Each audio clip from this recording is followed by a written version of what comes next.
प्यार से विवाह तक का सफर। प्यार से विवाह तक का सफर इतना लंबा होगा उन्होंने सोचा न था। दो युवा दिलों ने दाम्पत्य जीवन के सपने संजोने शुरू कर दिए थे, लेकिन इंतजार की घड़ियां बढ़ती ही जा रही थी। मुझे गुमसुम और उदास देखकर माँ ने कहा, क्या बात है रति, तू इस तरह मुंह लटकाए क्यों बैठी है? कई दिन से मनोज का भी कोई फोन नहीं आया। दोनों ने आपस में झगड़ा कर लिया क्या? नहीं माँ, रोज रोज क्या बात करें। कितने दिनों से शादी की तैयारी कर रहे थे, सब व्यर्थ हो गई। यदि मनोज के दादाजी की मौत न हुई होती तो आज तेरी शादी को 15 दिन हो चुके होते। वो काफी बूढ़े थे। 13वीं के बाद शादी हो सकती थी, पर तेरे ससुराल वाले बड़े दकियानूसी विचारों के हैं। कहते हैं कि साय नहीं है। अब तो 5-6 महीने बाद ही शादी होगी। हमारी तो सब तैयारी व्यर्थ हो गई। शादी के कार्ड बन चुके थे। फंक्शन हॉल को, कैटरर्स को, सजावट करने वालों को और भी कई लोगों को एडवांस पेमेंट कर चुके थे। 6 महीने शादी सरकाने से अच्छा खासा नुकसान हो गया है। इसी बात से तो मनोज बहुत डिस्टर्ब है माँ, पर कुछ कह नहीं पाता। बेटा, हम भी कभी तुम्हारी उम्र के थे। तुम दोनों के एहसास को समझ सकते हैं, पर हम चाह कर भी कुछ नहीं कर सकते। मैंने तो तेरी सास से कहा भी था कि साय नहीं है तो क्या हुआ, अच्छे काम के लिए सब दिन शुभ होते हैं, अब हमें शादी कर देनी चाहिए। मेरा इतना कहना था कि वह तो भड़क गई और कहने लगी, आपके लिए सब दिन शुभ होते होंगे, पर हम तो सायों में भरोसा करते हैं। हमारा इकलौता बेटा है, हम अपनी तरफ से पुरानी मान्यताओं को अनदेखा कर मन में कोई वहम पैदा नहीं करना चाहते। रति सोचने लगी कि मम्मी इससे ज्यादा क्या कर सकती है और मैं भी क्या करूं। मम्मी को कैसे बताऊं कि मनोज क्या चाहता है। नर्सरी से इंटर तक हम दोनों साथ साथ पढ़े थे, किंतु दोस्ती इंटर में आने के बाद ही हुई थी। इंटर के बाद मनोज इंजीनियरिंग करने चला गया और मैंने भी SC में दाखिला ले लिया था। कॉलेज अलग होने पर भी हम दोनों छुट्टियों में कुछ समय साथ बिताते थे। बीच में फोन पर बातचीत भी कर लेते थे। कंप्यूटर पर चैट हो जाती थी। MSc में आते ही मम्मी पापा ने शादी के लिए लड़का तलाशने की शुरुआत कर दी। मैंने कहा भी कि मम्मी MSc के बाद शादी करना, पर उनका कहना था कि तुम अपनी पढ़ाई जारी रखो, शादी कौन सी अभी हुई जा रही है, अच्छा लड़का मिलने में भी समय लगता है। शादी की चर्चा शुरू होते ही मनोज की छवि मेरी आंखों में तैर गई थी। यूँ हम दोनों एक अच्छे मित्र थे, पर तब तक शादी करने के वादे हम दोनों ने एक दूसरे से नहीं किए थे। साथ मिलकर भविष्य के सपने भी नहीं देखे थे, पर मम्मी द्वारा शादी की चर्चा करने पर मनोज का ख्याल आना, क्या इसे प्यार समझूं? क्या मनोज भी यही चाहता है? कैसे जानूं उसके दिल की बात? मुलाकात में मनोज से मम्मी द्वारा शादी की पेशकश के बारे में बताया तो वह बोला, इतनी जल्दी शादी कर लोगी? अभी तो तुम्हें 2 वर्ष SC करने में ही लगेंगे। फिर कुछ सोचते हुए बोला था, सीधे सीधे बताओ, क्या मुझसे शादी करोगी? पर अभी मुझे सेटल होने में कम से कम 2-3 वर्ष लगेंगे। प्रसन्नता की एक लहर तनमन को छू गई थी। सच कहूं मनोज, जब मम्मी ने शादी की बात की तो एकदम से मुझे तुम याद आ गए थे। क्या यही प्यार है?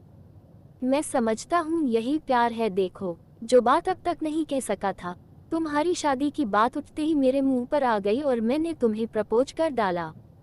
अब जब हम दोनों एक दूसरे से चाहत का इजहार कर ही चुके हैं तो फिर इस विषय में गंभीरता से सोचना होगा। सोचना ही नहीं होगा रति, तुम्हें अपने मम्मी पापा को इस शादी के लिए मनाना भी होगा। क्या तुम्हारे घर वाले मान जाएंगे? देखो, अभी तो मेरा इंजीनियरिंग का अंतिम साल है, मेरी कैट की कोचिंग भी चल रही है, उसकी भी परीक्षा देनी है। वैसे हो सकता है इस साल किसी अच्छी कंपनी में प्लेसमेंट मिल जाए, क्योंकि कॉलेज में बहुत सी कंपनियां आती हैं और जॉब ऑफर करती है। अच्छा ऑफर मिला तो मैं स्वीकार कर लूँगा और जैसे ही शादी की चर्चा शुरू होगी मैं तुम्हारे बारे में बता दूंगा। प्यार का अंकुर तो हमारे बीच पनप ही चुका था और हमारा ये प्यार अब जीवन साथी बनने के सपने भी देखने लगा था।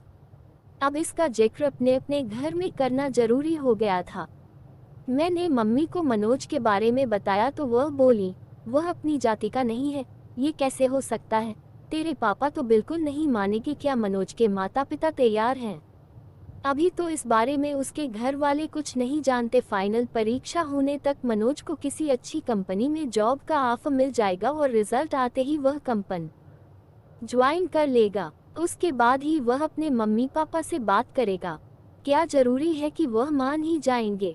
मम्मी, मुझे पहले आपकी इजाज़त चाहिए। यह फैसला मैं अकेले कैसे ले सकती हूँ? तुम्हारे पापा से बात करनी होगी। उनसे बात करने के लिए मुझे हिम्मत जुटानी होगी। यदि पापा तैयार नहीं हुए तो तुम क्या करोगी? करना क्या है मम्मी? शादी होगी तो आपके आशीर्वाद से ही होगी, वरना नहीं होगी। इधर मेरा MSc फाइनल शुरू हुआ, उधर इंजीनियरिंग पूरी होते ही मनोज को एक बड़ी कंपनी में अच्छा स्लॉट मिल गया था और यह भी करीब तय था कि भविष्य में कभी भी कंपनी उससे US भेज सकती है। मनोज के घर में भी शादी की चर्चा शुरू हो गई थी। मैंने मम्मी को जैसे तैसे मना लिया था और मम्मी ने पापा को, किंतु मनोज की मम्मी इस विवाह के लिए बिल्कुल तैयार नहीं थी। इस फैसले से मनोज के घर में तूफान उठ खड़ा हुआ था। उसके घर में पापा से ज़्यादा उसकी मम्मी की चलती है। ऐसा एक बार मनोज ने ही बताया था। मनोज ने भी अपने घर में ऐलान कर दिया था कि शादी करूंगा तो रति से, वरना किसी से नहीं। आखिर मनोज के बहनोई ने अपनी तरह से मम्मी को समझाया था, मम्मी, आपकी यह जिद मनोज को आपसे दूर कर देगी। आजकल बच्चों की मानसिक स्थिति का कुछ पता नहीं चलता कि वह कब क्या कर बैठें। आज के ही अखबार में समाचार है कि माता पिता की स्वीकृति न मिलने पर प्रेमी प्रेमिका ने आत्महत्या कर ली। वह दोनों बालिग हैं।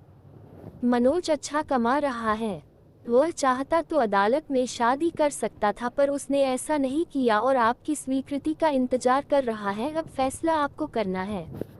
मनोज के पिता ने कहा था, बेटा, मुझे तो मनोज की इस शादी से कोई एतराज नहीं है। लड़की पढ़ी लिखी है, सुंदर है, अच्छे परिवार की है और सबसे बड़ी बात, मनोज को पसंद है। बस हमारी जाति की नहीं है तो क्या हुआ, पर तुम्हारी मम्मी को कौन समझाए? जब सब तैयार हैं तो मैं ही उसकी दुश्मन हूँ क्या? मैं ही बुरी क्यों बनूं? मैं भी तैयार हूँ। मम्मी का इरादा फिर बदले। इससे पहले ही मंगनी की रस्म पूरी कर दी गई थी। तय हुआ था कि मेरी MSc पूरी होते ही शादी हो जाएगी। मंगनी हुए 1 साल हो चुका था। शादी की तारीख भी तय हो चुकी थी। मनोज के बाबा की मौत न हुई होती तो हम दोनों अब तक हनीमून मनाकर कुल्लू मनाली शिमला से लौट चुके होते और 3 महीने बाद मैं भी मनोज के साथ अमेरिका चली जाती। पर अब 6-7 महीने तक साय नहीं है, अतः शादी अब तभी होगी, ऐसा मनोज की मम्मी ने कहा है। पर मनोज शादी के टलने से खुश नहीं है। इसके लिए अपने घर में उसे खुद ही बात करनी होगी। हाँ, यदि मेरे घर से कोई रुकावट होती तो मैं उसे दूर करने का प्रयास करती, पर मैं क्या करूं? माना कि उसके भी कुछ जज्बात हैं। 4-5 वर्षों से हम दोस्तों की तरह मिलते रहे हैं, प्रेमियों की तरह साथ साथ भविष्य के सपने भी बुनते रहे हैं, किंतु मनोज को कभी इस तरह कमजोर होते नहीं देखा। यद्यपि उसका बस चलता तो मंगनी के दूसरे दिन ही वह शादी कर लेता, पर मेरा फाइनल साल था, इसलिए वह मन महसूस कर रह गया। प्रतीक्षा की लंबी घड़ियां हम कभी मिलकर कभी फोन पर बात करके काटते रहे। हम दोनों बेताबी से शादी के दिन का इंतजार करते रहे। दूरी सहन नहीं होती थी। साथ रहने व एक हो जाने की इच्छा बलवती होती जाती थी। जैसे जैसे समय बीत रहा था, सपनों के रंगीन समुंदर में गोते लगाते दिन मंजिल की तरफ बढ़ते जा रहे थे। शादी के 10 दिन पहले हमने मिलना भी बंद कर दिया था कि अब एक दूसरे को दूल्हा दुल्हन के रूप में ही देखेंगे, पर विवाह के 7 दिन पहले बाबाजी की मौत हमारे सपनों के महल को धराशायी कर गई। बाबाजी की मौत का समाचार मुझे मनोज ने ही दिया था और कहा था बाबाजी को भी अभी ही जाना था। हमारे बीच फिर अंतहीन मरुस्थल का विस्तार है। लगता है अब अकेले ही अमेरिका जाना पड़ेगा। तुमसे मिलन तो मृग तृष्णा बन गया है। 13वीं के बाद हम दोनों गार्डन में मिले थे। वह बहुत भावुक हो रहा था। रति, तुमसे दूरी अब सहन नहीं होती। मन करता है तुम्हें लेकर अनजान जगह पर उड़ जाऊं, जहां हमारे बीच न समाज हो, न परंपराएं हो, न ये रीति रिवाज हो। 2 प्रेमियों के मिलन में समाज के कायदे कानून की इतनी ऊंची बाढ़ खड़ी कर रखी है कि उनकी सब्र की सीमा ही समाप्त हो जाए। चलो रति, हम कहीं भाग चलें। मैं तुम्हारा निकट सानिध्य चाहता हूँ। इतना बड़ा शहर है, चलो किसी होटल में कुछ घंटे साथ बिताते हैं। जो हाल मनोज का था वही मेरा भी था। एक मन कहता था कि अपनी खींची लक्ष्मण रेखा को अब मिटा दे, किंतु दूसरा मन संस्कारों की पिन चुभो देता कि बिना विवाह ये सब ठीक नहीं। वैसे भी एक बार मनोज की इच्छा पूरी कर दी तो यह चाह फिर बार बार सिर उठाएगी। नहीं, ये ठीक नहीं। क्या ठीक नहीं रति? क्या तुमको मुझ पर विश्वास नहीं? पति पत्नी तो हमें बनना ही है। मेरा मन आज जिद पर आया है। मैं भटक सकता हूँ। रति, मुझे संभाल लो। गार्डन के एकांत चुटपुटे में उसने बाहों में भरकर बेतहाशा चूमना शुरू कर दिया था। मैंने भी आज उसे यह छूट दे दी थी ताकि उसका आवेग कुछ शांत हो, किंतु मनोज की गहरी गहरी सांसें और अधिक समा जाने की चाह मुझे भी बहकाए। उससे पूर्व ही मैं उठ खड़ी हुई। अपने को संभालो मनोज, ये भी कोई जगह है बहकने की? मैं भी कोई पत्थर नहीं, इंसान हूँ। कुछ दिन अपने को और संभालो। इतने दिन से अपने को संभाल ही तो रहा हूँ। जो तुम चाह रहे हो वह हमारी समस्या का समाधान तो नहीं है। स्थायी समाधान के लिए अब हाथ पैर मारने होंगे। चलो, बहुत जोर से भूख लगी है, एक गर्मा गर्म कॉफी के साथ कुछ खिला दो, फिर इस बारे में कुछ मिलकर सोचते हैं। रेस्टोरेंट में बैरे को ऑर्डर देने के बाद मैंने ही बात शुरू की। मनोज, तुम्हें अब एक ही काम करना है, किसी तरह अपने माता पिता को जल्दी शादी के लिए तैयार करना है, जो बहुत मुश्किल नहीं। आखिर वे हमारे शुभचिंतक हैं। तुमने उनसे एक बार भी कहा कि शादी इतने दिन के लिए न टालकर अभी कर दें? नहीं, ये तो नहीं कहा। तो अब कह दो। कुछ पुराना छोड़ने और नए को अपनाने में हरेक को कुछ हिचक होती है। अपनी इंटरकास्ट मैरिज के लिए आखिर वह तैयार हो गए न? तुम देखना, बिना सायों के शादी करने को भी वह जरूर मान जाएंगे। मनोज के चेहरे पर खुशी की एक लहर दौड़ गई थी। तुम ठीक कह रही हो रति, ये बात मेरे ध्यान में क्यों नहीं आई? खाने के बाद तुम्हें घर पर छोड़ देता हूँ। कोर्ट मैरिज की डेट भी तो पास आ गई है, उसे भी आगे नहीं बढ़ाने दूंगा। ठीक है, अब मैरिज वाले दिन कोर्ट में ही मिलेंगे। मेरे आज के व्यवहार से डर गई क्या? इस बीच फोन करने की इजाजत तो है या वह भी नहीं है?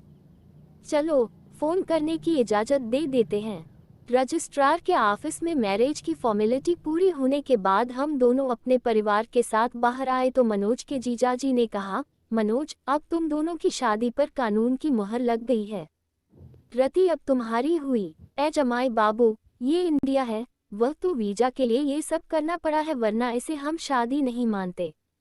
हमारे घर की बहू तो रति विवाह संस्कार के बाद ही बनेगी, मेरी मम्मी ने कहा।